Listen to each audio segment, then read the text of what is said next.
Congratulations, because you're doing this epic movie, Sisa. Yes! Ang obra po ng ating kaibigang June Lana. Yay!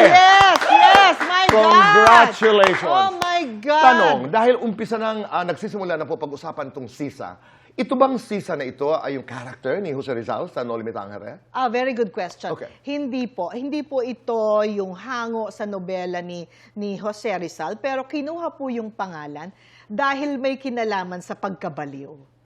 Okay. Yes. At kung paano siya nabaliw, yun na ang Napaka-interesante because I've read a lot of materials. Yeah. At may mga ipinaglalaban. So, inspired ito doon ng character. But she's not the Sisa na Crispin, Basilio. Hindi. Walang ito. Crispin Basilio, walang Padre Damaso o Padre Salvi, walang ganon. Walang ganon. Mga Doña Victorina. Walang Noli Me Tangere background. It's just that Direct June Robles Lana. I bow to you, June. Very good director and writer chose the name Sisa because we all know that when we hear Sisa, may problema This sa is going to be an pag-iisip. entry of an international film festival. It was presented, had a premiere in Tallinn in Estonia.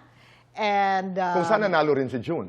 yes, Tama ako? for About Us and Yes. Not About Us. And then it will be presented in Fantasporto in Portugal. Congratulations. Yes. So, inuna muna nila yung International Film Fest. And finally, Okay. it was already home here on March 4. Yes, March 4. Kumusta, Uge, yung karanasan, makaharap, maka-eksena, ang legendary Hilda Coronel? Oh my God. Ako yung nabaliw. Talaga? Oh, it's Hilda Coronel, Kuya Boy. Hilda Coronel. It's Oo. like We're talking about Insyang, we're talking about Maynila sa Exactly. di ba? Beautiful, professional, intelligent, smart, strong. Yun yung Hilda Coronel as an actress. Imagine, she's already a senior, pero kapag kasama mo siya sa trabaho, wala kang maririnig na kahit anong pain or kahit na anong demands. She will memorize her lines, our lines. She will ask the director what she's supposed to do.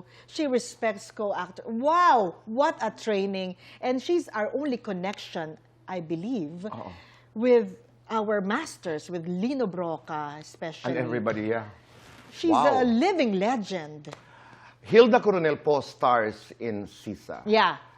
Uge plays Delia. We're all looking forward to watching the movie. Yes. And I'm looking forward to doing an interview with Susan. She's a friend of mine. Yes. I'm really looking Susan forward to, Reid. Yes. to having Susan here on the show. But right now, let's do Fast Talk.